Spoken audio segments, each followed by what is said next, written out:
Pouvez-vous nous dire comment envisagez-vous l'avenir de la ville de Passepébiac?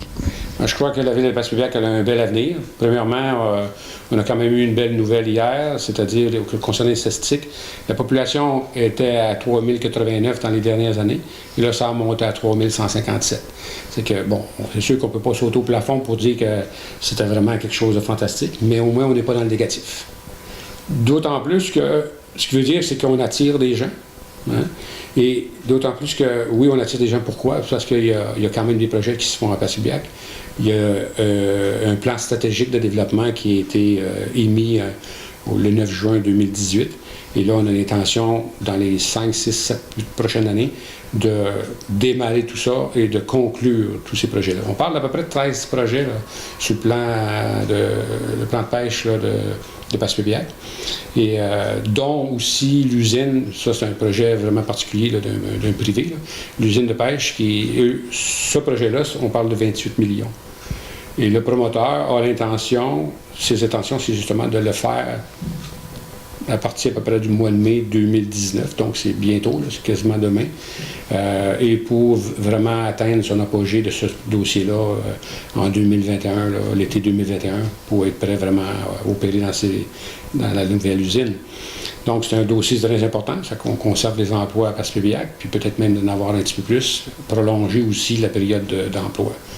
Nonobstant ce projet-là, il y a d'autres projets. Comme je le disais, avec le plan de développement stratégique, on parle d'un plan où il y a 13 projets qui comportent, avec la marina, le site historique, le camping, le quai de Passepébiac, donc tous les utilisateurs, dont l'usine aussi, mais il y a une condition sine qua non dans tout ça. La condition sine qua non, c'est les infrastructures. Donc on parle d'égouts, aqueducs. Présentement, on a le système d'aqueduc, excepté il est à refaire.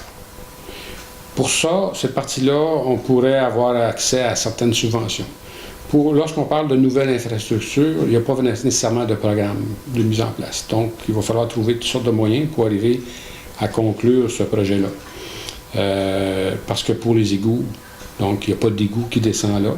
Ça va venir aussi régler une problématique des différents intervenants qui sont là parce qu'ils ont des problèmes justement avec le faux septique, etc., les champs d'épuration. C'est beaucoup d'argent et autres qui vont sauver, mais qui vont aider économiquement. Mais aussi, ça va permettre le développement de ces 13 projets-là.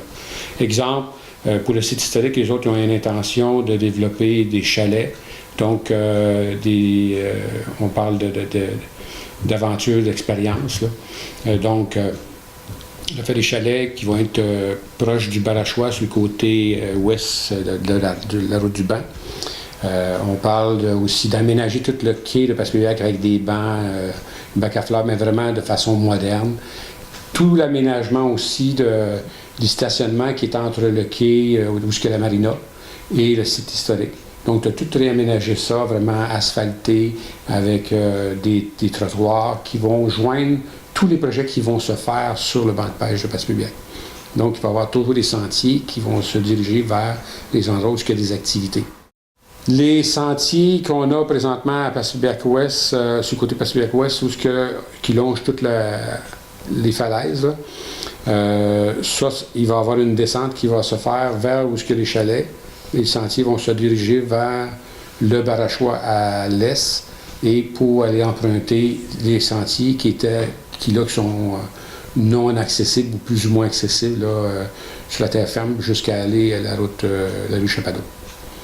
Donc, on va faire un lien à ce niveau-là, mais naturellement, le lien va quand même arrêter à certains endroits, dont l'endroit où il y a déjà un gazebo, lorsqu'on fait des activités comme le Festival du Crabe, il va y avoir une installation vraiment d'un nouveau bâtiment où il va y avoir des loges d'artistes. Ça va être vraiment permanent, beaucoup plus grand, avec une scène extérieure permanente qui va permettre vraiment de tenir des grands spectacles de minimum 3000 personnes, qui vont pouvoir être sur les lieux, en plus d'être aussi à l'extérieur. Ce qu'il y aurait aussi devant cette scène extérieure, tout dépendamment de la température, on pourra se permettre aussi de mettre des grands chapiteaux pour organiser des grands événements. Et plus loin, il y aura des aires de jeu, mais tous les aires de jeu qu'on a présentement, Ils sont 18 dans le sens que on n'est plus rendu là à un moment en 2019, là. Parce qu'on parle de sécurité, on parle le fonds, habituellement, c'est des fonds de genre d'écorce de liège, là, pour la protection des jeunes. Il va y avoir une aire de jeu. Cette année, on veut commencer à faire ce projet-là, une aire de jeu d'eau. Ça, c'est très populaire présentement, puis ça coûte pas grand-chose. C'est de l'eau qui est repompée puis qui se distribue. Les jeunes s'amusent dans ça, ça va être près de la plage.